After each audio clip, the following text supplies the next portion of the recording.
كيف يكون للمشركين عهد عند الله وعند رسوله. مخکې رکوع کې الله پاک بیان د براءت وکړو، په دې ځای کې هم بیان د تفصیل د براءت ده چې د کفارو نه مونږ دا وصلت ولې قطع کوو. الله فرمایي د مشرکان به څنګه وفا په وعده باندې وکوي. دوی قطعا وفا په وعده باندې کوي نه د الله سره نه د رسول الله سره، مگر هم صرف یوه ډله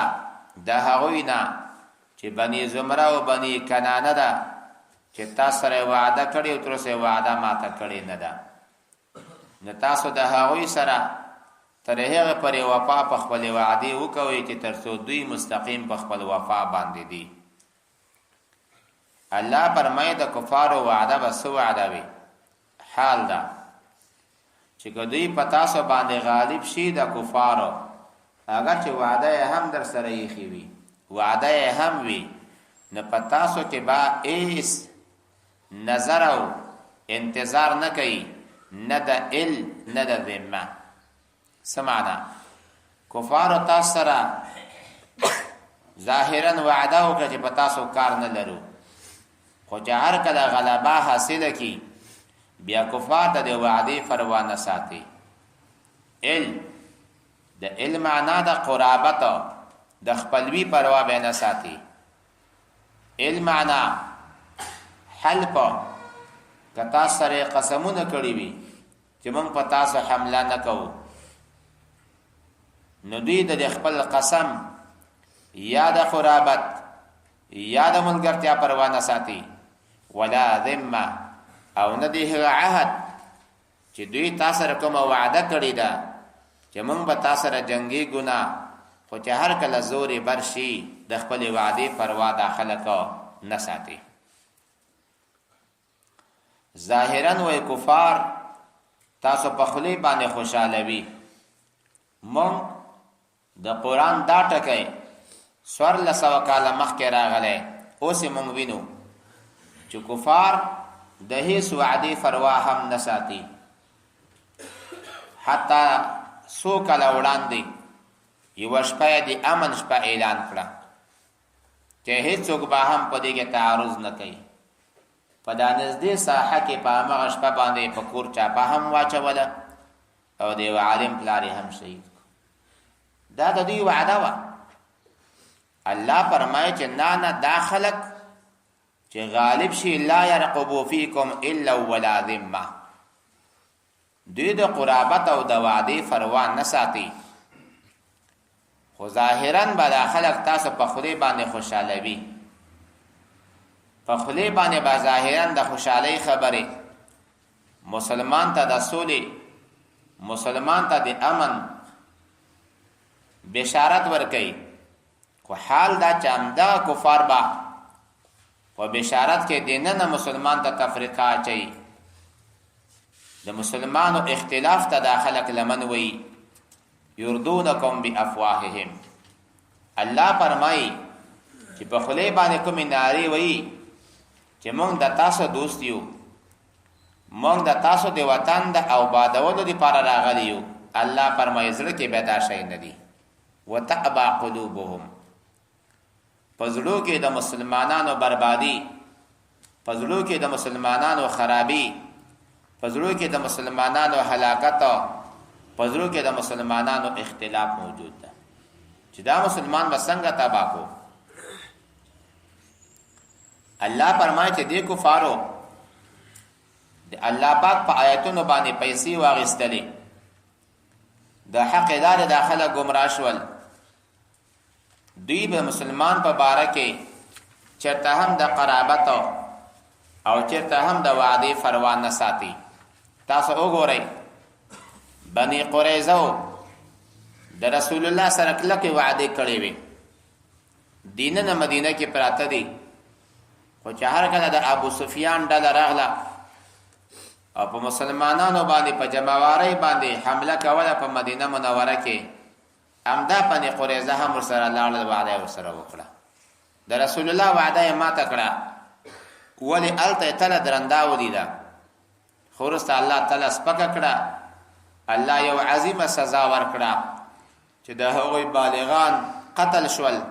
او د هغوی ماشومان او زنانه او مالونه غنیمت مسلمان ته شو. الله فرمای کدی خامخا ظاهرا تسلیمیدو आवाज وکړو، ظاهرا د توبې او د اسلام आवाज وکړو او بیا توبه ویستل او المنځونه وکړل، زکاتونه ورکړل، د تاسو ورونه دي. بیا تاسو مخکنی پیغورو چې ته کافر وي اوس څنګه مسلمان شوي، دا پیغور بنا ورکای. کافر وزل تر هغه وخت پورې دا چې مسلمان ته لدنه خطر وي، خو چې دای کله ایمان راوړي او د ایمان علامه ده لمونځ کوي، تلاوت کوي، زکات ور کوي، روزه نیسي، د تاسو ورونه دي، توبې قبول دي، اعمال قبول دي. بیا تاسو دوی ته طعنه او پیغور مور کوي. الله فرمایي کدی خپل وعده ماته کړي د مضبوط وعدونه بعد او د تاسو په دین کې طعن وکړو. طعن په دین کې، طعن په دین کې دا معنا یا تاسو په دین کې مداخله وکړه، د خپل شخصي منافع لپاره کار وکړو، په دین کې تغییرات راوستل. او دغه تغییرات خو دوی نشي راوستای، دا تغییرات با په هغو علماو په ژبه او د هغو علماو په قلم باندې راولي چې کوم علما د دوی د زور نه، د دوی د پیسو نه متاثر وي. نو دغه امامان د کفر شول. الله فرمای فقاتلوا ائمه الكفر، د کفر امامان، د کفر مشران تاسو مړه کئ. دا هغه مشران دي، دا هغه امامان دي چې هغوی د خپل شخصي اغراضو لپاره په قرآن د الله پاک کې، په احادیثو د رسول الله صلی الله علیه وسلم کې تحریفات کوي. دا هغه ائمه الکفر دي چې دوی موجوده حربیانو ته چې د افغانستان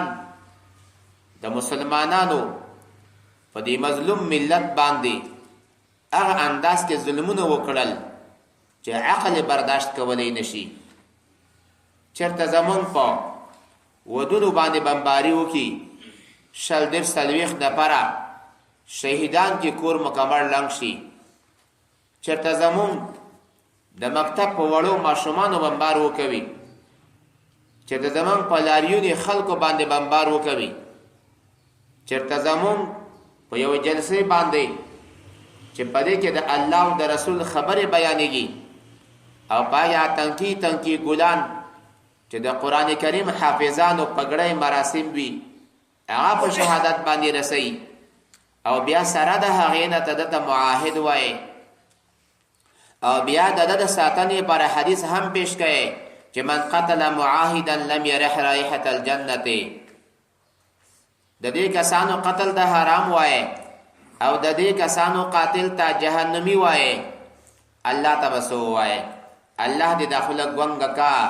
ورځ د قیامت کې به الله ته ورشي، بیا به الله په نظبت سو وای. دا خلق دي چې قران کریم شاته کوي، خدا خلق را مخته کوي، حدیث د رسول الله صلی الله علیه وسلم شاته غورځي، د خپل اغراضو دی پاره د خلق را مخته کوي. لعنت په داسې امامانو باندې چې دوی ته حتی ملمانو وای او دوی ته ورونه وای، دوی ته دوستان وای. د قرآن سره دا ټکر ده، د حدیث سره دا ټکر ده. مسلمان دی پاره کافر دوست جوړېدی نشي. دوست له دوسته خوشاله وي. الله سوای لن ترضى عنك اليهود ولا النصارى حتى تتبع ملتهم. الله درته وایي چې تاسو ها انتم اولئک تحبونهم، تاسو دوی سره محبت کوئ.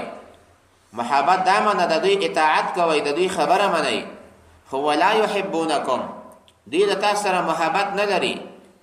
تاسو قانون ته درناوی نه لري، د تاسو عزت ته درناوی نه لري، تاسو شعائر الله ته درناوی نه لري وتؤمنون بالكتاب كله واذا لقوكم قالوا آمنا واذا خلوا عضوا عليكم الانامل من الغيظ د غصې نه خپلې ګوتې خوري. دومره مسلمان ته دا خلک په غوسه دي. الله فرمایي چې دوی د تاسو په دین کې طعن وکړو. زه پوهېږم چې طعن څه ته وایي. زمون قرآن کریم هغه مقدس کتاب هغه سپېڅلی کتاب چې پر حضرت رسول الله صلی الله علیه وسلم باندې په 23 کلو کې نازل شو، همدغه قرآن د چټلیو د مرداریو په ډرامو کې وغورځېدو که نه، همدغه قرآن په تشنابو بیت الخلاو کې لاندې ښخ شوي دي چې په دې له پاسه انسانان ګندګي کوي. همدغه د قرآن پاڼې یوه زنانه ګډېږي د قرآن پاڼو باندې ګډېږي.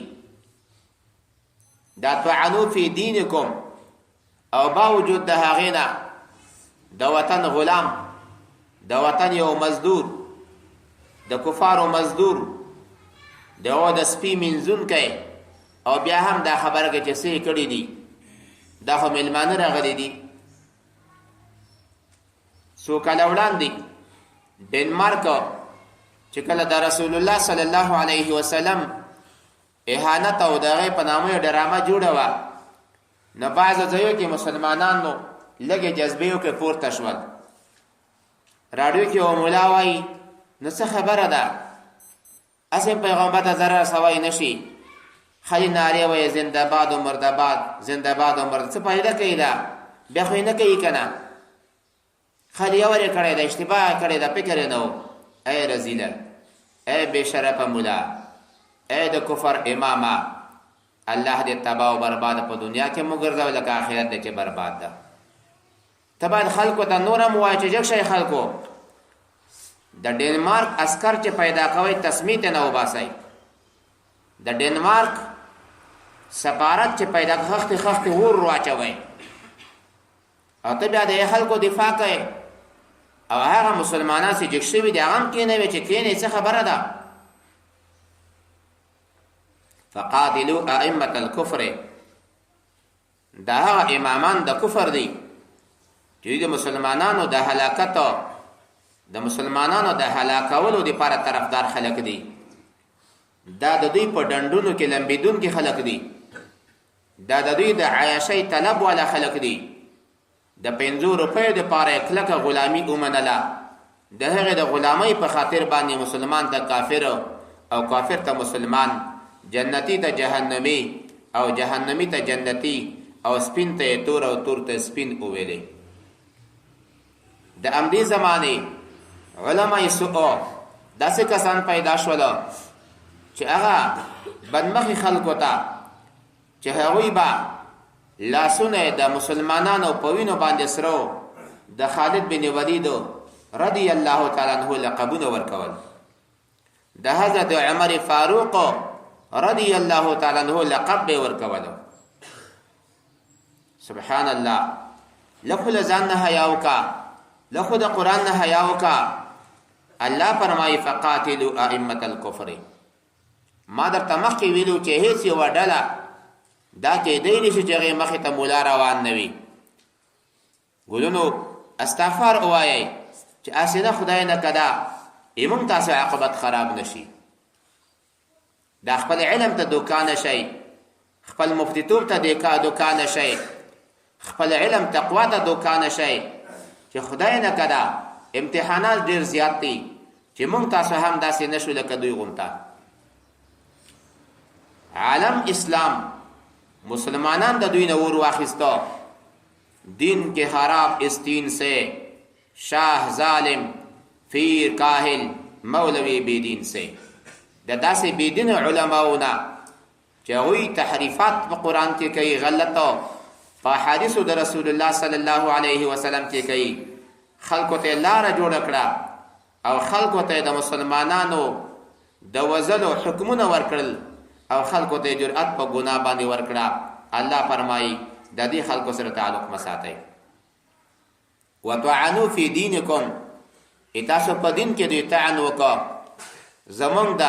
قرآن کریم ډکې ډکې الماری انسان خلاصه کوي چې د سپیو په ذریعو باندې کته غورځي. زمونږ جامعې شعائر الله دي، د هغوی دروازې ماتېږي، د هغوی د اهل علم سره سپک تګلاره بد چلن ورسره کېږي.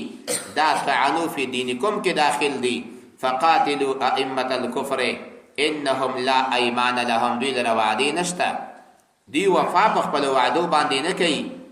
چې دوی حتی منع شي د نقض العهد نه. یو ورځ یو ملا لګیا ده، لا ینهاکم الله عن الذین لم یقاتلوکم فی الدین. دا آیت په دې موجوده خلکو ته پرې کوي چې تاسو الله نه منې کوي چې که دې خلکو سره کښېنئ جګ شئ مرسته ورسره وکوئ، مرسته ورسره وکوئ. وایي دا خو معصوم خلک دي، دا خو پاک خلک دي، هېڅ هم نه دي کړي. الله فرمایي آیا تاسو جنګېږئ نه د یو قوم سره؟ ما یو ورځ تاسو ته وویل چې یو ملا لګیا و، وایي نه وایي والي راغلی، وایي دا پېژنې؟ وایي نه نه یې پېژنم، خو دومره پوهېږم چې رسول الله فرمایلی دي چې ان الله جمیل یحب الجمال. یعنی په ژبه د رسول الله د اوصاف بیان شوي دي، یعنی 1400 کاله مخکې دغه والي صفت رسول الله بیان کړی ده. دا د آخر زمانې ملایان دي، دا علماء سعودي. انهم لا ایمان لهم لا عهود لهم. د دې خلکو وعدې نه دي، د دې خلکو خبرې نه دي. د زمونږ مسلمان خلک هم تابع د خپل علماو دي، په هر وخت کې د خپل علماو تابعدار جوړ شوي دي، مقتدیان دي. خامخا د عالم خبره اوري. نو چې د عالم خبره یې واورېدله نو زما امي وروره خیر ده، لږ تمیز هم وکوه، لږ امتیاز هم د الله عقل در کړی ده. ما بین د علماو کې هم وګوره، د حق او د باطل توفیر خو الله تا ته هم ذهن در کړی، عقل در کړی، د خپل عقل نه خو لږ کار واخله. الله فرمایي آیا تاسو د داسې یو قوم سره جنګېږئ نه چې وایي خپلې وعدې هم ماتې کړلې او هغوی لا قصد وکړه په اخراج الرسول باندې چې رسول الله صلی الله علیه وسلم د خپل وطن نه وباسي. او همدې خلکو شروع کړې ده، همدې خلکو زمونږه ورونو چېرته هم د افغانستان مسلمان یا د بل یو ملک مسلمان یا زمونږ د ګاونډي هیوادونو مسلمانان چېرته هم د چا ملک ته ورغلي نه دي چې د هغې ملک یې خراب کړی وي. خو هغه ملکونه په خپله دلته راغلل، شوروي په خپله دلته راغلله، امریکا په خپله راغلی، له دې نه وړاندې انګریزان په خپله راغلي دي. وهم بدأوکم اول مره. خو همدې خلکو زمونږ په اخراج باندې موږ به مجبوره یې کړلو، کله پاکستان ته ودښته، کله ایران ته ودښته، کله بل چېرې لاړ شه. زمونږ په ځمکو باندې، زمونږ په هیواد باندې، زمونږ د شهداو، زمونږ د احمد شاه ابدالي او د میرویس نیکه، د سلطان محمود غزنی په ټاټوبې دې خلکو حمله وکړه. مونږ خو د چا کور ته ورغلي نه یو. وهم بدأوکم اول مره. همدې خلکو شروع کړه اول ځلې. اوس ای مسلمانانو اتخشونهم، تاسو د دې کفارو نه یریږئ؟ مه یریږئ، الله نه ویریږئ. ان کنتم مؤمنین، که رښتیا مؤمنان یئ، رښتیا مو په الله باور وي، د مخلوق نه به تاسو ډار نه لرئ، د الله نه ویریږئ. د خپل ځان دپاره باندې فرضو، د خپل مال دپاره باندې فرضو، د خپل وطن دپاره باندې فرضو. مسلمانان مجبور شول هجرت یې وکړو او د جهاد حکم یې وکړو. که دا کفارو زمونږ په ځمکې، زمونږ په دې ګران وطن باندې حمله نه وای کړی، ولې به مسلمانان د جهاد حکمونه ورکول؟ اتخشونهم فالله احق، الله ښه حقدار ده ان تخشو چې تاسو د الله نه ویریږئ. ان کنتم مؤمنین، که تاسو رښتیا په الله تعالی جل جلاله باندې باور او یقین لرئ. الله فرمایي مسلمانانو تاسو دا کفار مړ کړئ الله پاک د تاسو په لاس باندې دوی ته عذاب ورکړي الله دوی شرمایي څنګه کله یو لوی سړی د لوی چا سره لوی طاقت سره مقابله وي یو بل سملای نو دا ډېر شرم خبره نه ده خامخا دواړه پهلوانان دي یو به سمدي خو چې هر کله یو لوی پهلوان راشي او دلته وړوکی ماشوم 4 کلنی 5 کلنی 6 کلنی ورشي غېږې ته چې د هېچ چا توقع هم نه وه او دا 5 کلن الله دومره قوي کړي چې دا غاړ سړی دا پهلوان غرب په دې ځمکه درته وولي د تمام ویډیو والا راځي عکسونه اخلي چې اوهو دغه پهلوان یې سملولو چا دغه وړوکي ماشوم سملولو دا ماشوم محله غېږ کې رااخلي د دې عکسونه به خرڅېږي د دې شهامت او غیرت به دنیا ته نه ډک وي الله پاک هم غواړي چې هر یو فرعون چې سر اوچتوي هغه الله پاک افغانستان ته رالیږي چې ورشه افغانستان ونیسه هغه دبدبې کوي هغه غرور کوي افغانستان خلک ورته غلي شي چې خو راځه چې راځه چې خو ننوځي ورسه د افغانستان غیور خلک اسلام پال او وطن فال خلک را شروع شي چې ودرېږي اوس له موږ نه خلاص شه چې نه پرېمې دی بیرته ځم چې نه تللی نه شي که نه اوس خو چېرته ځې ته دا د سریښو ډنډ کې وغورځېدلې وتی چېرته شې ته الله پاک هغه د هغوی دبدبه هغوی د هغوی قوت د هغوی هغه عظمت د هغوی هغه زور الله په دې غریبانو خلک ماتوي شوروي په دنیا کې ځان ته یو څه ویل خو الله ورته د ذلت اراده کړې وه چې خدای تعالی چاته د ذلت اراده وکړي تاریخونه وګورئ الله یې افغانستان ته رالیږي چې ورشه چې ککرۍ در باندې ماته کړي افغانستان خو ضعیف خلک دي تیاره نه لري ټانک نه لري اسلحه نه لري اوس هم نه لري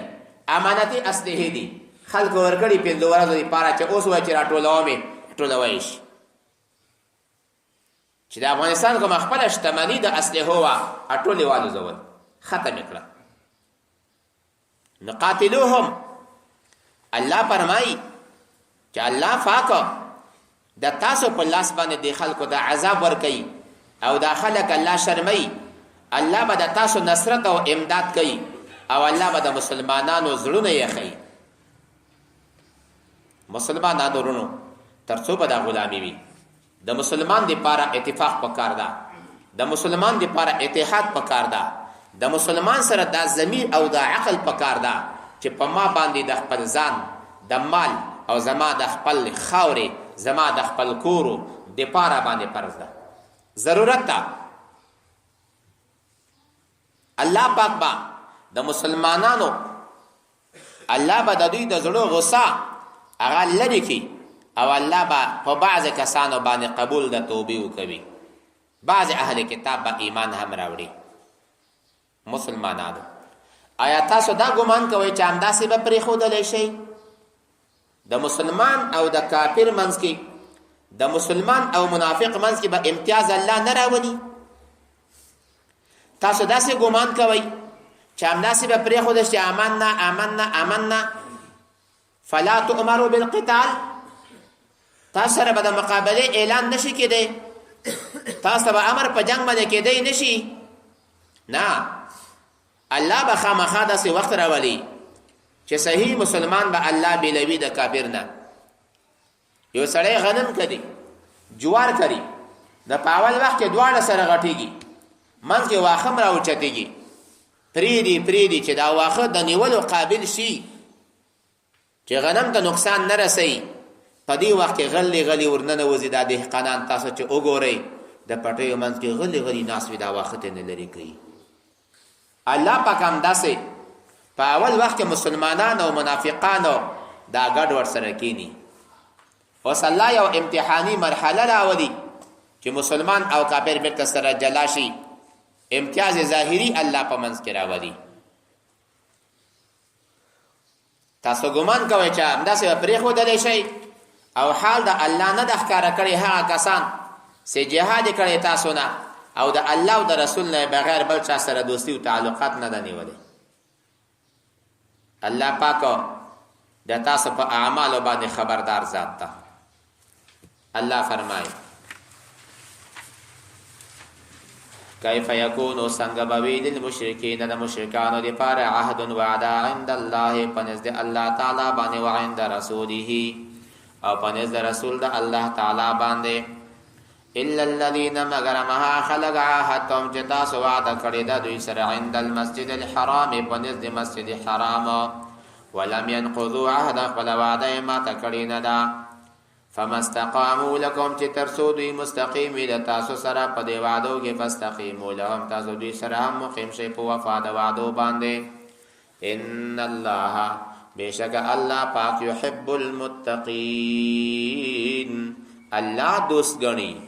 تقوا دار خلق یعنی الله پاک دوی ته ثواب ورکوي. کای پاسنګ به د دوی وعده معتبر شي حال دا و ایظهروا علیکم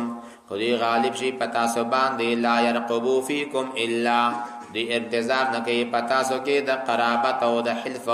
ولا ذمتن د وعده يردونکم بافواههم تاسو خوشالوي په خپل خلو باندې وتابا قلوبهم او من راوړي د دوی زړونه د موافقتنا واکثرهم فاسقون زیاتره دوی ناکار او کافران فاسقان دي. اشتراو دوی اخسته دا بی آیات الله پایتو دی الله تعالی باندې ثمنن قلیلا پیسې لګي او هغه تحریف پکې او غلطیا پکې وکړه فصدوا عن سبیله دی خلق بن کړل د الله د لارې نه یا فصدوا الناس خلق بن کړل د الله د لارې نه کمتعدی شي یا ځانونه بن کړل د الله د لارې نه که لازمي شي انهم ساء یقینا دوی ډېر بد ما هغه کانو یعملون چې دوی عمل کولو لا يرقبون دوی انتظار نه کوي فی مؤمنین په یو مسلمان کې الا د قرابت د حلف ولا ذمه او نه د وعده و اولئک هم دا کسان هم المعتدون دا تجاوز کوونکي دي. فإن تابوا کدی توبه ویستلا فإن تابوا کدی توبه ویستا او سره د دینا د قبول د توبه علامه دادا واقاموا الصلاه منذ ودرول واتوا الزکات زکاتونه ورکړل فاخوانکم دې د تاسو ورونه دي په دین په دین کې ونفصل الآیات من تفصیل سره بیانو آیاتنا لقوم یعلمون قوم دې پاره چا پوهیږي په دا خبره باندې. پیغمبره وانکثوا کدی ما تکړه ایمانهم خپل وعده خپل قسمونه چې دې په منځ کې من بعد عهدهم ورسته د وعده د دوینه تاسو سره وطعنوا فی دینکم او دې طعنوا کو عیب اوله د تاسو په دین کې تاسو په دین کې عیب ویلې طعن بدی قباحت مذمت فقاتلوا ائمه الكفر تاسو مړکې امامان د کفر انهم یقینا دوی لا ایمان لهم لا عهود لهم د دوی وعده اعتبار نه لري لعلهم ينتهون د دې لپاره چې منع شي پراتون کې د ماتولو د وعدینا الا تقاتلون آیات تاسو نه جنگيږي قومن دې قوم سره نکثو ایمانهم دې مات کړی دي خپل وعده وهم او دې قصد کړی دا به اخراج الرسول فراوستلو د پیغمبر علیه الصلاۃ والسلام سره وهم او دې بدأوکم شروع کړی پتا سو باندې اول مره اول ظلم اتخشونهم آیات تاسو د دوی نه یریږي فالله الله پاک جل جلاله احق و حقدار ده په دې خبره باندې ان تخشوه چې تاسو د الله نه ویریږئ ان کنتم مؤمنین که تاسو یقینا ایمان راوړونکي په الله تعالی جل جلاله باندې.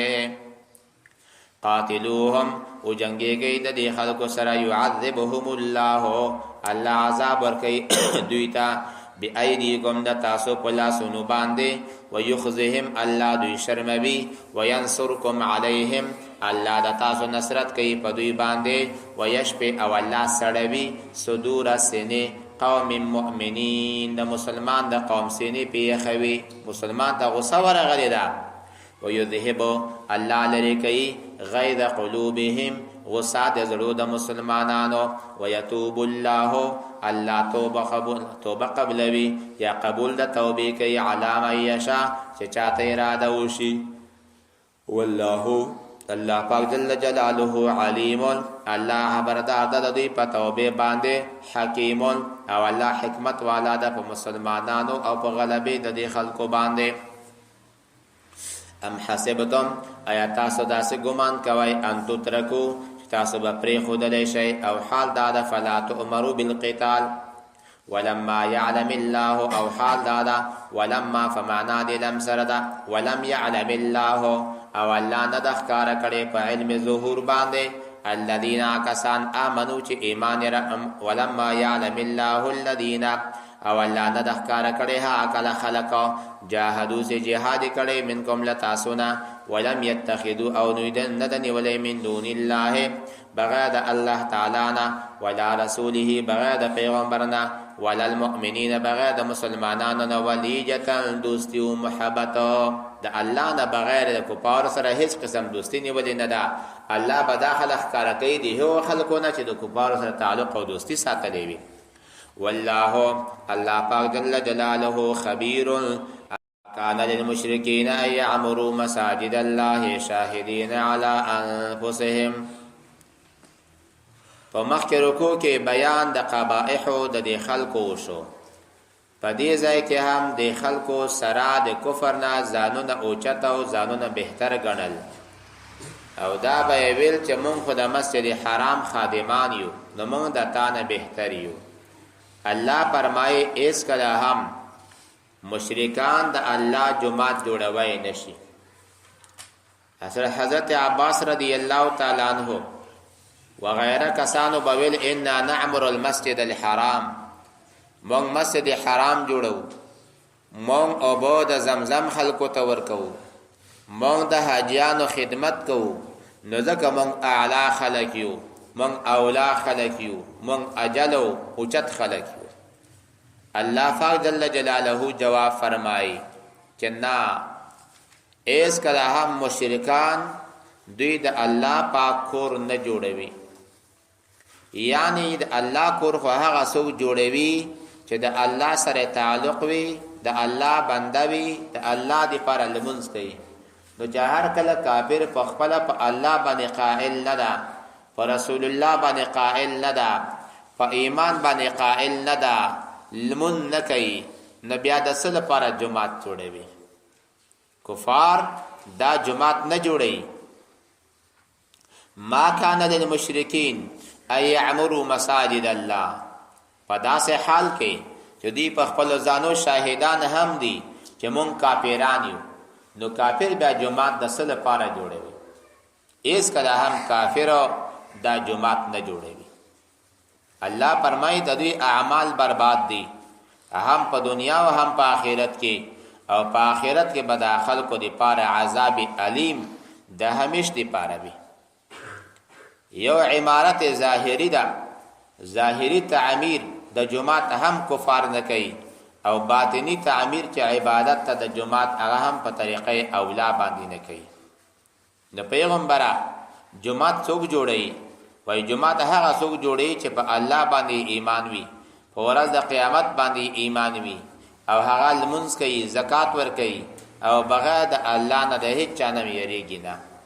حضرت رسول الله صلی الله علیه وسلم فرمایي چې تاسو یو سړی ولیدو چې پنځه وخت جمعات ته راځي یا د جمعات نه خشکی لري کړل تاسو پوه شئ چې دا سړی مسلمان ده ځکه انما يعمر مساجد الله من آمن بالله واليوم الاخر واقام الصلاه واتى الزكاه ولم يخش الا الله فعسى ان يكون اولئك من المهتدين دا خلق د هدایت ولادي دا د کمال والا خلق دي پدې بني هاشمو کې تقسیم د اعمال د حج وشو لمخکې دا تقسیم شوی و خپل د هاشم چې دا نیکه د رسول الله صلی الله علیه وسلم دته د حجیانو د مړی ورکول وظیفه ورکړې شو نو د ډیر خوشاله و چې الحمدلله چې ما ته غلوی صفات راکړې شو کله خپل نوم غالبا عمر ده د به د مړی راخستل او وړول به شیروا یخنی به جوړوله حجانو ته به ورکوله. له همدې وجنه هاشم د هشم نه د هشم ماتوالی ته وایي، دا مړی ماتوله. همدارنګه دغه حضرت عباس رضی الله تعالی عنہ ته دته دا زمزم نصیب ورسېدو، دا تقسیم ددو، په دې باندې به افتخار کولو. رسول الله صلی الله علیه وسلم ورغی چې کله دا خلک مسلمانان شول چې تاسو یو بهترین عمل باندې یې د خپل عمل ته ادامه ورکړئ. خو دومره بهترین عمل ده چې که د خلکو د بیروبار او د ازدحام یره نه وای، زه به درکوز شوی وای، ما به دا پړی په د خپلې وږې باندې کش کولو او که چېرته زه درکوز شم نو یو دا چې هر څوک به دا فکر کوي چې کوزول ضروري دي چې زه کوز شم، نو بیا به تاسو د خلکو نه په تکلیف شئ. او دویم معنا د حدیث دا که زه کوز شم او دا بوکا په خپله زه راوباسم، نو په دې کې به خلک تبرکان ازدحام جوړ کړي، حتی یقتل بعضهم بعضا، د خپو نه به لاندې کړي. د دې په حد درکوزېږم هم نه او دا اوبه زه نه رااخلم. عباس رضی الله تعالی عنه خپل زوی ته وایي لاړ شه ام فضل ته ووایه چې ما ته خاصې اوبه رسول الله ته راکړه. رسول الله فرمایي نه خاصې اوبه مه راغواړه، تاسو بوکه راوباسئ، همدې نه زه څښمه. بوکه د خلکو راویسته. رسول الله ورته وفرمایل چې که د خلکو بیروبار یې نه وای زه به درکوز شوی وای، دا اوبه رسول الله خپله وڅښلې. نو الله فرمایي چې او خلکو آیا د حجیانو اوبه ورکول، آیا ظاهرا تاسو ته تعمیر د مسجد حرام کوئ او حال ده چې وای هم کافران، آیا دا په شان د هغه چا ده چې په الله په ورځ د قیامت باندې ایمان لري؟ هیڅ کله هم نه.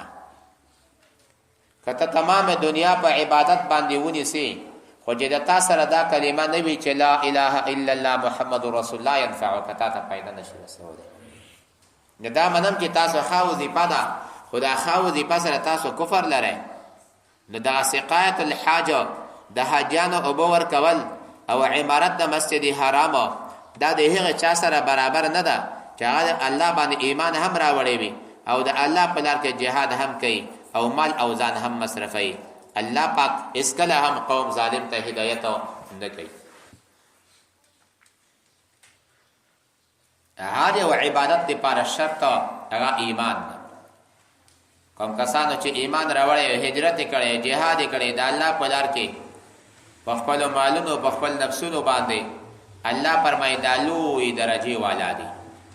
دا لوی درجې والا دي. مراد د دې آیت نه غزات فی سبیل الله دي، الذين آمنوا وهاجروا وجاهدوا. مراد جاهدون خلی کوشش مراد نه ده. وجاهدوا فی سبیل الله باموالهم وانفسهم اعظم درجه عند الله، دا اوچته درجه والا دي. مراد د دې آیت نه کسان چې کورو کې ناستی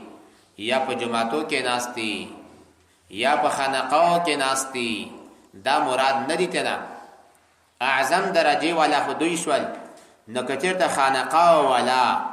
یا مرکزونو والا یا مدارس والا اعظم درجات دوی شي، نو بیا به هغه مجاهد غریب کومې درجه والا شي. د اعظم نه خو پورته بله مرتبه شته نه، صيغه تبذیری ده، صيغه تبذیل ده. نو دا آیت به د خپل ځان لپاره کش کوئ نه. یو ورځ موږ داسې د قرآن کریم تفسیر کولو، طلبای کرام ناستو، نو یو کس راغی وایي زه بیان کوم چې هغه د بیان وکړه جګ شو، دا آیت را واخیستو او دغه جهاد په ځان کې منحصر کو، دا هجرت په ځان کې کو چې دا کسان چې د الله په لار کې ګرځي،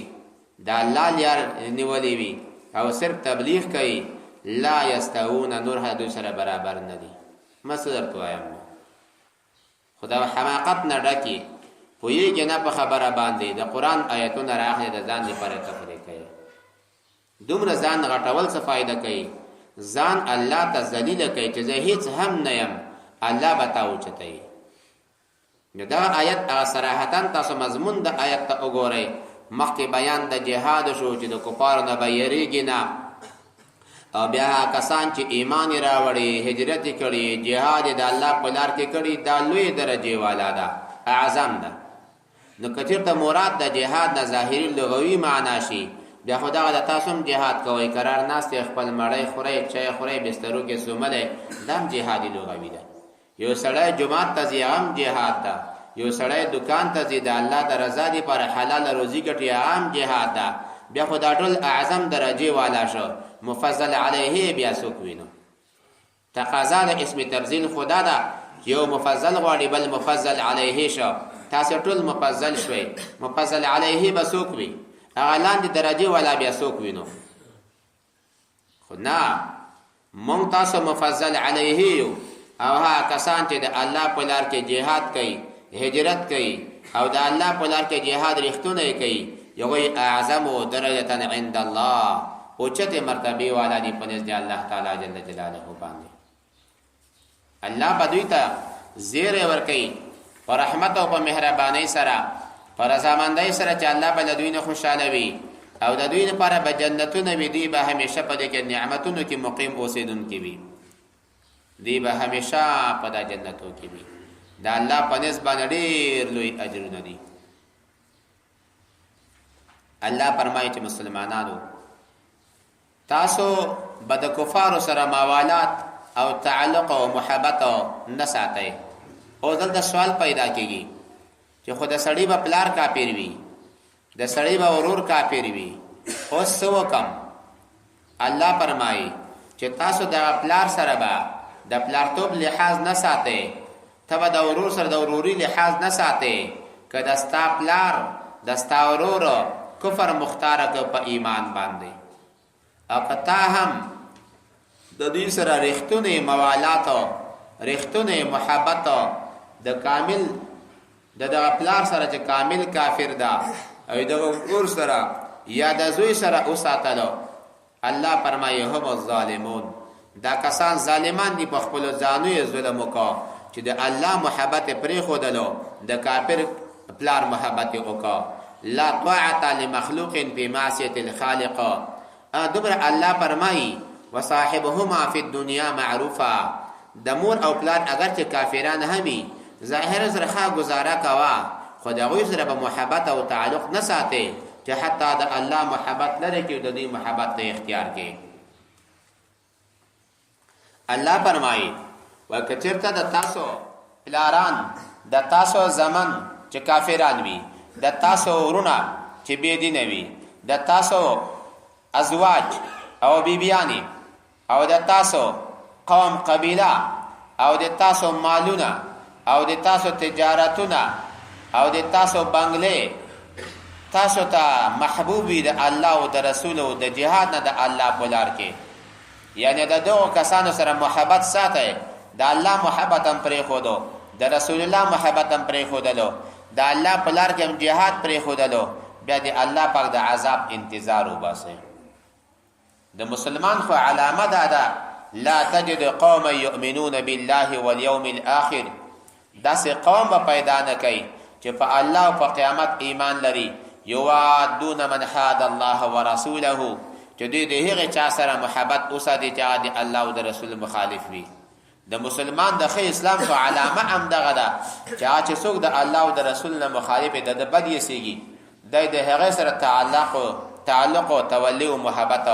نه ساتي. الله پاک جل جلاله هدایت نه کوي قوم فاسقانو او قوم کافرانو لره. ما کان للمشرکین،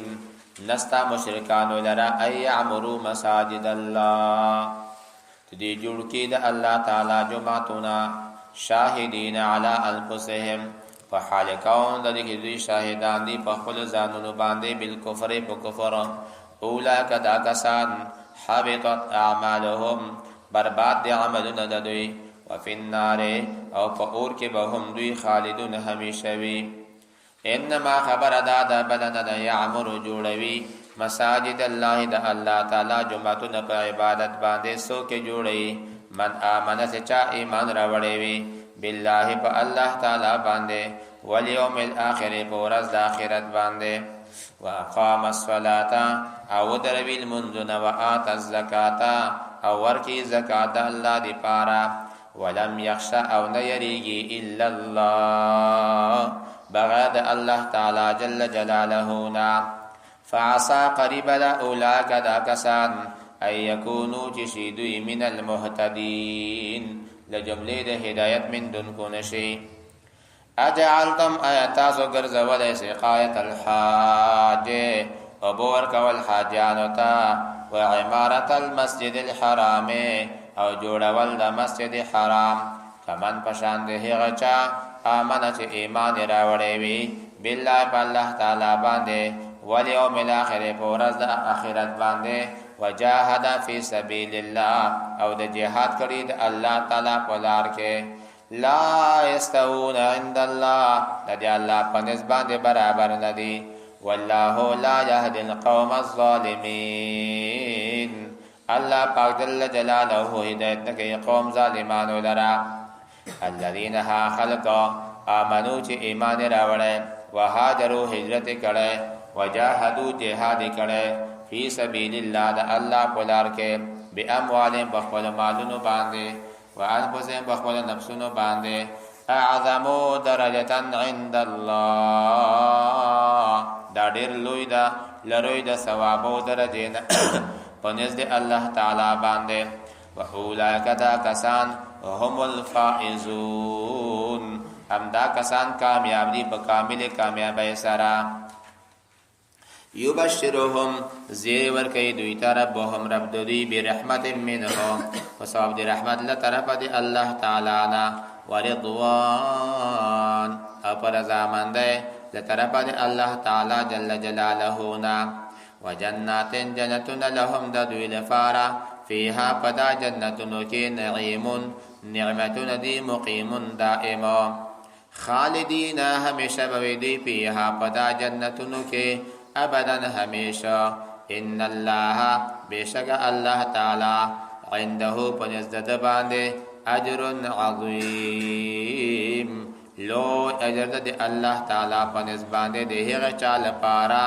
چې د رسول الله صلی الله علیه وسلم د الله دشمن سره موالات او تعلق نساتی یا ایها الذین آمنوا اے مومنانو لا تتخذوا تاسو منیسه آباءکم خپل پلارانا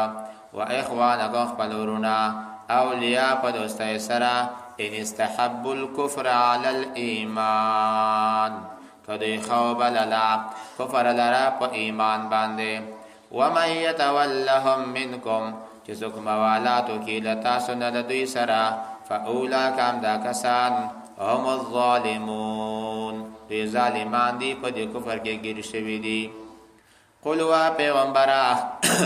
ان کان آباؤکم کوي د تاسو پلارانا و ابناؤکم او د تاسو زامن و اخوانکم او د تاسو ورونا و ازواجکم او د تاسو بیبیانه و عشیرتکم او د تاسو قوم قبیله و اموالو او هغه مالونه نقترفتموها چې تاسو کسب کړی دي و تجارت او هغه تجارت تخشون چې تاسو یریږئ کسادها دا غید نقصان نا ومساکنو او زیونا تردونها چې تاسو د خوندر کئی دیغین تاسو د الله و رسول خنوی بگدا کورنو بغلی تاسو د خوخوی احب الیکم محبوب او گرانوی تاسو تا من الله و رسوله د دوستی د الله تعالی او د رسول د الله تعالی نا وجهاد فی سبیله او د جهاد نه هم تاسو د محبوب وی د الله په لار کې نو خلقو فتربصوا انتظار د عذاب او باسه حتا ترهه پوره یاتی الله چې الله پاک راته گو کوي په خپل عذاب باندې به امره په خپل عذاب په خپل امر باندې چې پتا سو باندې غالب ده والله لا يهدي الله پاک هدایت نکي القوم الفاسقين